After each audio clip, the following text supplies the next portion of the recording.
कहते सब श्रेष्ठ, व्यासपीठ कहते सब श्रेष्ठ है, बस वो एक को मानकर अपने जीवन का उद्धार करो, अपने जीवन का कल्याण करो, किसी एक रूप में अपनी प्रीति को लगा दो, अपने प्रेम को बढ़ा। तो इस प्रकार श्री नाभादास जी महाराज षोडश भक्त प्रधानों की कथा को आगे बढ़ाते हैं और उनमें चरित्र तो बहुत है, परंतु कल की कथा में जैसे हनुमान जी की कथा विशेष रही, ऐसे ही आगे श्री नाभादास कथा में शबरी जी की कथा को बहुत विस्तृत कहा है कि सबरी कौन, जिसमें धैर्य प्रगाढ़ है, वही सबरी जी की कथा हमें बहुत प्रेरणा देती है। मात्र यदि भगवान के परम भक्तों ने हम माता शबरी जी की कथा को अपने हृदय में स्थान दे दिए, शबरी के जीवन से संपूर्ण प्रेरणा ले ले, तभी हमारा उद्धार हो जाएगा। मात्र शबरी भील जाति की कन्या और भील जंगलों में रहते हैं, जंगलों में भील रहते हैं और शबरी जो भीलों का समूह, उनमें जो राजा है, भीलों में भी राजा होते हैं, जो उस भील जाति के राजा हैं, उनकी एकमात्र कन्या शबरी। अब जब भीलों के राजा की एकमात्र कन्या शबरी है तो उसका विवाह भी राजा की कन्या, जितने भील समुदाय हैं आसपास के वो सब आएंगे, भील जाति की कन्या शबरी। परंतु बचपन से ही कुछ संस्कार उसके ऐसे रहे कि वो जीव जंतुओं से बड़ा स्नेह करती, पूजा नहीं करती थी। हम कहीं पूजा करती थी, वे जानती थी राम को, मैं नहीं जानती थी कौन राम है, कौन श्याम है, भगवान क्या होता है, नहीं। परंतु उसके हृदय में जीव दया की प्रबल थी, पशु पक्षियों से अति प्रेम शबरी करती। कुछ समय बढ़ा, शबरी की आयु हुई तो भीलों के राजा ने शबरी का विवाह तय कर दिया। पहले बार विवाह होता, पहले से ही तय हो जाता, परंतु कन्या जब थोड़ी मैच्योर हो जाती तो उसको भेज दिया जाता। इस प्रकार जब शबरी का विवाह तय हुआ और उसके पश्चात उसको भेजने की क्रिया हुई कि अब इसको ससुराल भेजना चाहिए, कुछ बड़ी हो गई, तो भीलों के जो राजा थे उन्होंने कहा मैं तो राजा हूं, जो आसपास का समुदाय भीलों का सबको निमंत्रण भिजवाए, सबको निमंत्रण रहा और निमंत्रण रहा तो उसका जो योजना थी उसके अनुसार व्यवस्था होने लगी। अब व्यवस्था में भी पाते क्या है, हम कई जंगलों में रहते तो पाते सामान्य रूप से कंदमूल फल भी पाते हैं और मांसाहार पाते हैं। उसी प्रकार भीलों के राजा ने पशुओं को लाना प्रारंभ कर दिया। अब पशुओं को लाए और घर में उनको व्यवस्था से रखे। अब घर में सब चर्चाएं चल रही हैं, इतने भील आएंगे, इतना भोजन बनेगा तो इतनों की व्यवस्था हो जाए। अब छोटी सी कन्या शबरी ये सब सुनती, मेरा विवाह होगा और विवाह में इतने पशुओं की हत्या होगी, इतने पशु मारे जाएंगे केवल मेरे कारण। यदि मेरा विवाह नहीं होगा तो इतने समुदाय के भील नहीं आएंगे और इन समस्त पशुओं की रक्षा हो जाएगी। इस प्रकार का विवाह आया। अपने पिता की यशु नहीं देखा कि जीव दया होगी अर्थात सभी पशुओं की रक्षा हो जाएगी। और ऐसा जानकर रात्रि का समय था, शबरी माता ने छोटी सी उम्र बच्चा रूप शबरी अर्थात हृदय में जो भाव उस समय आ जाता है वो बड़ा प्रबल रहता है। कहते हैं ना कोई भी बात यदि बचपन में संस्कार आ जाए तो वो जब तक जीवन है तब तक रहता। इसी प्रकार शबरी के हृदय में वो संस्कार है, जीव दया अब वो इतनी प्रबल है कि रात्रि का समय है, देखा पिता सोए हुए हैं, माता सोई हुई है और ये नहीं जाना मैं कहाँ जाऊंगी, कहाँ रहूंगी, कैसे मेरा जीवन होगा, इस सब बातों पर विचार भी नहीं किया। जहाँ वह पशु बंधे थे उस कक्ष को खोला और उस कुटिया में से सारे पशुओं को जंगल में भगा दिया और उसके पश्चात सब जंगल का मार दिया। बहुत दौड़ी, ना मेरा विवाह होगा ना पशुओं की हत्या होगा। कितना सुंदर दौड़ी सबरी और दौड़कर जंगलों में पहुंची और ऐसा कहा गया कि बहुत कष्ट सबरी ने सहन किए। जंगल में जब हम जाते हैं कोई व्यवस्था नहीं है, किसी मार्ग को हम ज्ञात नहीं है, पहले कभी गए नहीं हैं और शबरी उन जंगलों में भटकती रही। कहीं सरोवर को तलाशती जल मिल जाए, कहीं भोजन को तलाशती कंदमूल फल मिल जाए, ना पाँव में किसी प्रकार की चप्पल है, मन में डर है कि पीछे मेरे पिता बहनों के समूह को न मुझे खोजने हेतु, अगर मुझे खोज लिया गया तो पिता भी मेरी मृत्यु को मृत्युदंड मुझे देंगे, मार दी जाऊंगी। तो उससे अच्छा मैं यहाँ से प्रस्थान करूं।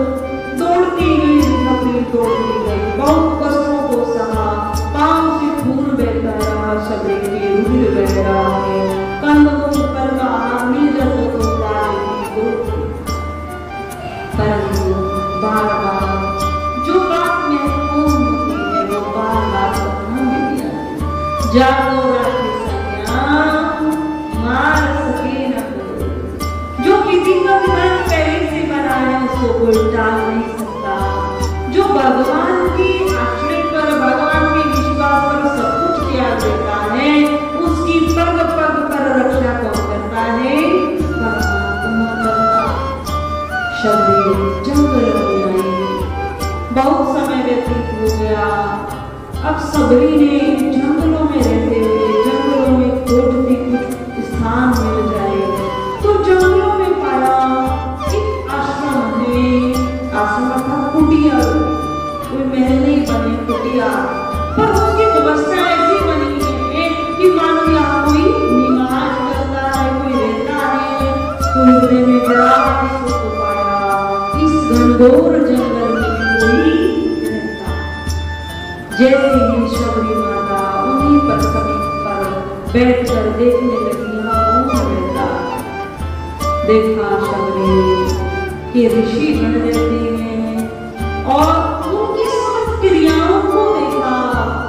ये क्या क्या क्रियाएं करते हैं, ये कैसा भोजन पाते, क्योंकि सबरी नहीं जानती थी कौन ऋषि होते हैं, किस प्रकार के ऋषि होते हैं। तो शबरी ने ऋषियों के चरित्र को देखा। ऋषिगण यज्ञ कर रहे हैं, मंत्रों की ध्वनि गुंजायमान, मंत्र चल रहे और कंदमूल फल का आहार पाते हुए तो शबरी को हृदय में बड़ा संतोष हुआ और शबरी के हृदय में मां सेवा का भाव जागृत हो गया।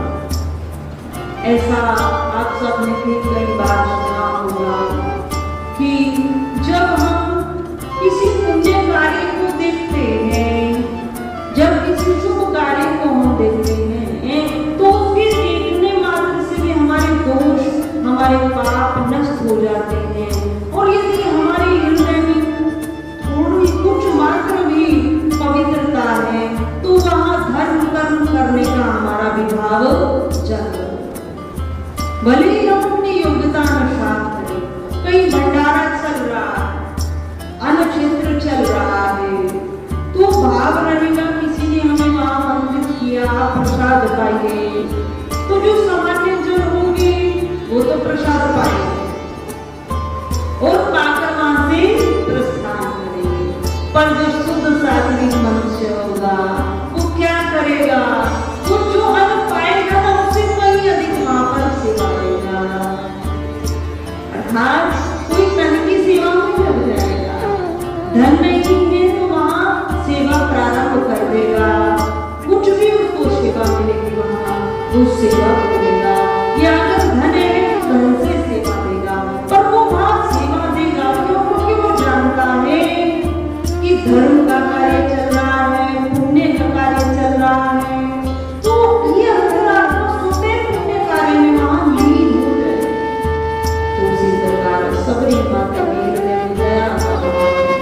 तो देखा संत जन भक्ति करते हैं, यज्ञ करते हैं, तो सेवा का भाव उदित हो गया, मैं भी यहाँ कुछ सेवा करूं।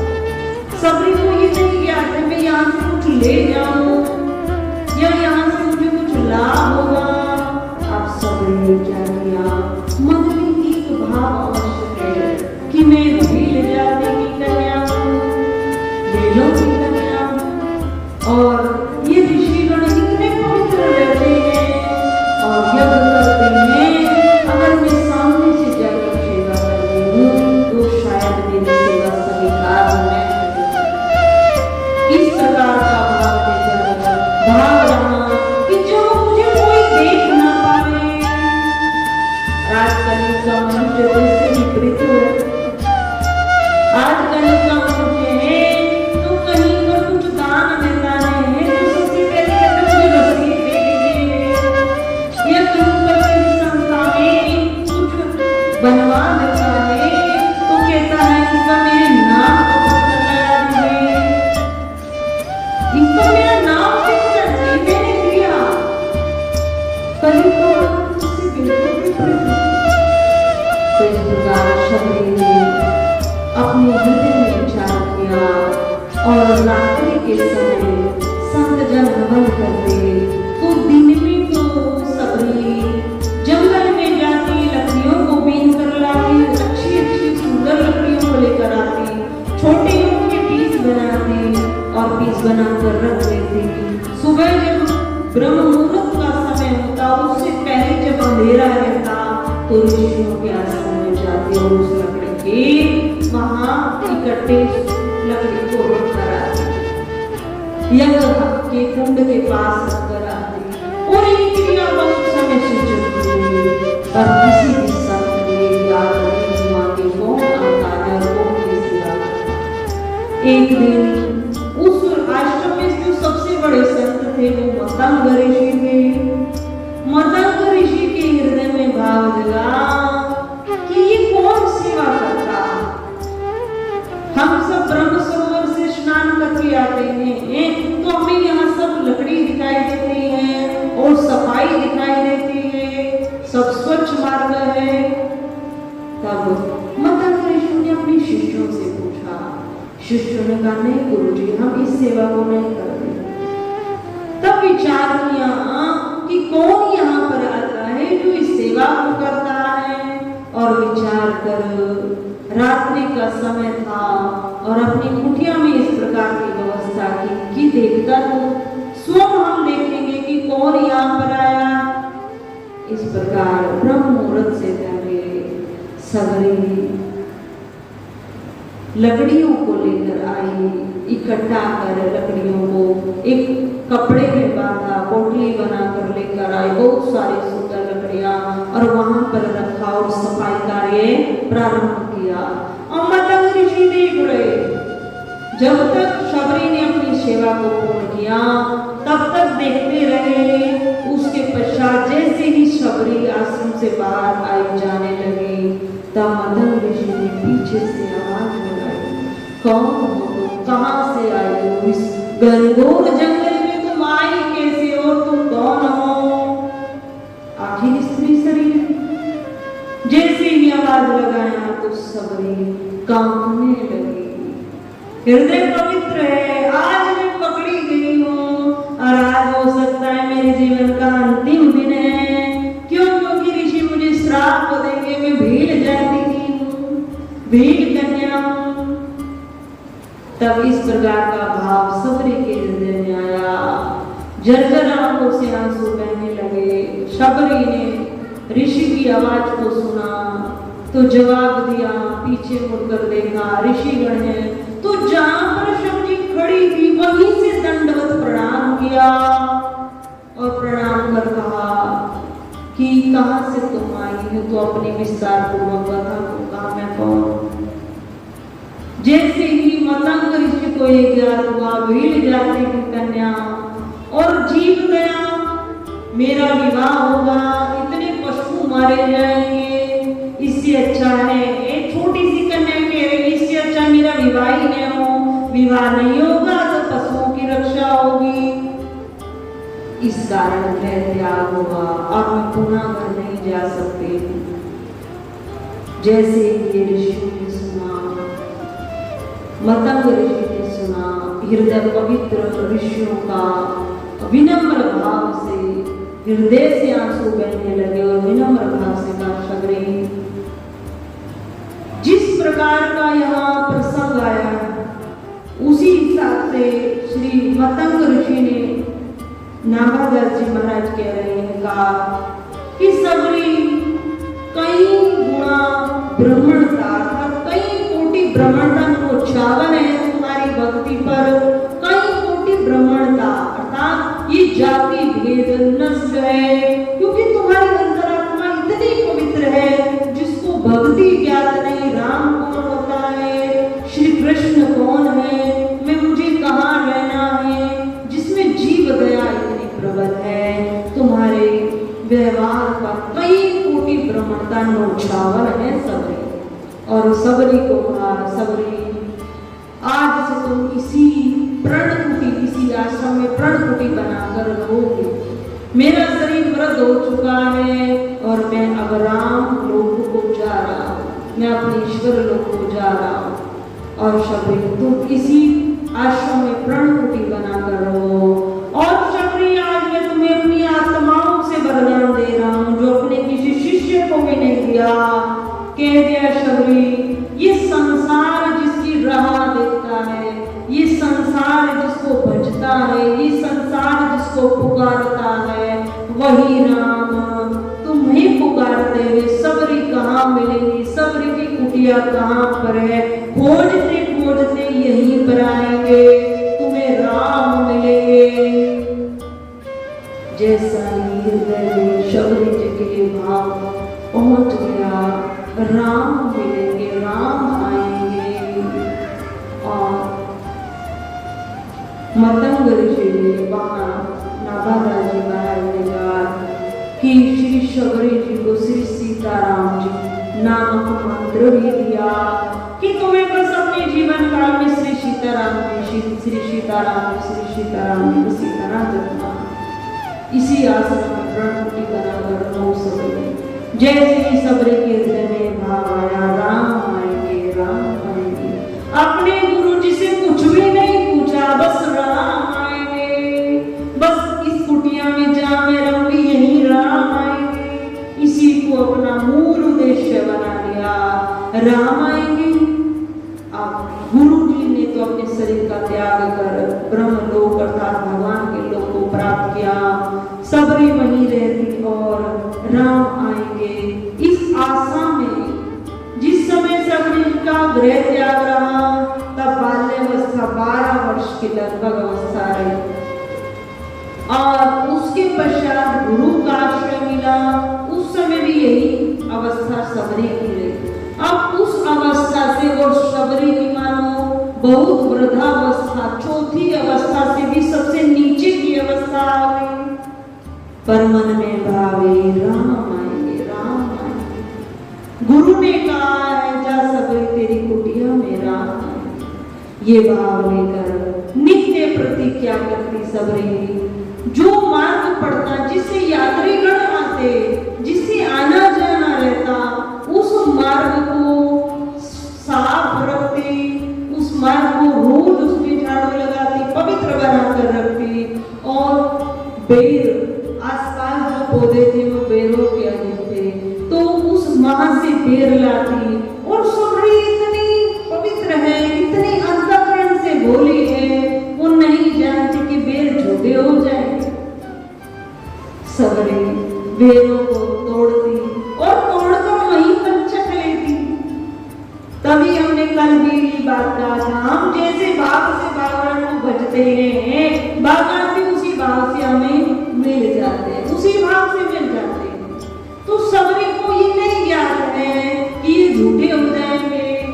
सबरी नित्य प्रति टोकरियों में बेरों को रखती, पर उससे पहले उसे चख लेती और चख कर ये देखती है मीठा है या नहीं।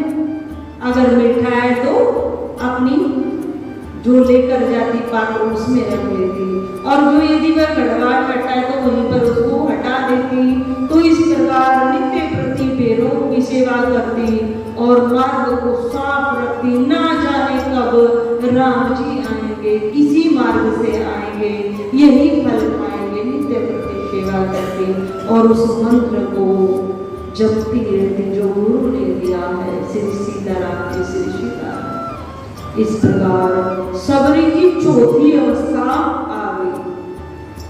सबरी जी की एक कथा ओम नामदास जी महाराज ने कही। ये कथा हमें बहुत प्रेरणा देती। सबरी अपनी कुटिया में रहती थी और आसपास के जो अन्य संत जन थे वहां वो सबरी जी से कुछ ईर्ष्या करते, ये भील जाती और मतंग ऋषि के आश्रम में रहती। और मतंग ऋषि तो चले गए, हमें यहाँ निवास नहीं मिला। इस भील जाति की कन्या को यहाँ निवास मिल गया, तो वे कुछ ईर्ष्या रखते। परंतु शबरी माता अपनी राम भक्ति में लीन रहती, अपनी सेवा में लीन रहती। तो एक दिन शबरी मार्ग में सफाई कर रही थी, बुहार रही थी, मेरे राम आएंगे, मेरे राम आएंगे। उसी मार्ग से वही संत जन जा रहे थे। तो जब वो संत जन जा रहे थे तो वो मात्र सबरी से कुछ अटैच हो गए, थोड़ा सा स्पर्श हो गया। अब स्पर्श हुआ तो वहां संतों ने सबरी जी को कुछ शब्द कहे। सबरी जी ने सब सहन कर लिया, किसी को कुछ भी नहीं कहा, राम भक्ति में ही। और जैसे ही स्पर्श हुआ तो संतों ने सोचा अब हम पवित्र हो गए। और अपवित्र हो गए तो जो समीप ही ब्रह्म सरोवर था उसमें स्नान करने गए। जैसे ही स्नान करने के लिए गए तो जल भी अपवित्र हो गया, उसमें कीट चलने प्रारंभ हो गए और वो लाल रक्त जैसा हो गया। अब यहाँ पर नामदास जी ने कहा है कि उन्होंने संतों ने और अधिक क्रोध किया सबरी पर कि सबरी ने हमें स्पर्श किया, तो देखो स्पर्श से हम स्नान करने आए हैं उसी शरीर से, तो ये ब्रह्म सरोवर भी मलिन हो गया। कितनी मलिन है ये सबरी, भील जाति की ये मांसाहार पाती, तो देखो इसमें भी कीट उत्पन्न हो गए। और अधिक क्रोध किया, पर सबरी ने सब सहन कर लिया, सहन किया और अपने भक्ति भाव में रहती। बहुत समय व्यतीत हुआ, शबरी भगवान के ध्यान में रहती। पर शबरी के जीवन की विशेषता जीव दया, दूसरी निष्काम सेवा और तीसरी गुरु निष्ठा। शबरी मन से भगवान को भजती और गुरु ने जो कहा है उस पर अटूट विश्वास रखती, अटूट विश्वास। आज हम लोग क्या कर रहे हैं? जीव दया के ऊपर अब से 2 दिन पहले, शायद 3 दिन पहले व्यासपीठ से चर्चा रही कि हम अपने सुख के लिए मच्छरों को मारते हैं। अब मच्छरों को, कीटों को घर से बाहर, केवल मच्छर ही नहीं, घरों में अन्य भी रसोई में हो जाते हैं, चूहे हो जाते हैं, तो उनके लिए हम क्या करते हैं? दवाई रख देते हैं। माताओं बहुत गलत है, कभी उस दवाई के इफेक्ट को देखना, कैसे वो मरते हैं। उस दवाई को लेते हैं तो दवाई को लेकर उनकी अंदर की जो नस है वो कटने लगती है और उनको पानी की आवश्यकता होती है, पानी मिल जाएगी तो वो उस पानी की तलाश में नस उनकी कटती है, अंदर से गुजर बहता है तो वो बाहर निकलते हैं, इस प्रकार वो मरते हैं। तो ये हमें अधिकार किसी ने नहीं दे रखा, जीव हत्या करने का अधिकार हमें किसी ने नहीं दिया। ये ब्रह्म हत्या है, चूहों की भी हत्या ब्रह्म हत्या, मच्छर की हत्या ब्रह्म हत्या। हम उनको वहां से कहीं छोड़कर आए, हम बचाव करें, पर मृत्यु देना हमारा कर्तव्य नहीं है। बहुत बड़ा पाप है, बहुत बड़ा पाप। तो शबरी जी के जीवन में विशेष दया है, विशेष जीव दया। तो हम सब अपने आप को भी देखें, हमें राम अवश्य यदि हमारे अंदर इन विशेषताओं की प्रधानता हो जाए, पहली जीव दया, दूसरी निष्काम सेवा। हम निष्काम सेवा करते हैं, हमें निष्काम अर्थात किसी को ज्ञात भी नहीं हो, यश में हमें प्राप्त हो और हमारी सेवा भी हो जाए। निष्काम सेवा में बहुत शक्ति होती है। निष्काम सेवा हमारे प्रारब्ध के पापों को क्षण मात्र में नष्ट कर देती है, इतनी शक्ति निष्काम सेवा में होती। तो शबरी जी के जीवन की दूसरी विशेषता निष्काम सेवा। परम पूज्य श्री साध्वी ब्रह्म ज्योति सरस्वती जी के प्रवचन प्राप्त करने हेतु दिव्य वाणी चैनल को सब्सक्राइब करें, वीडियो को शेयर करें और अपने परिजनों पर अवश्य भेजें।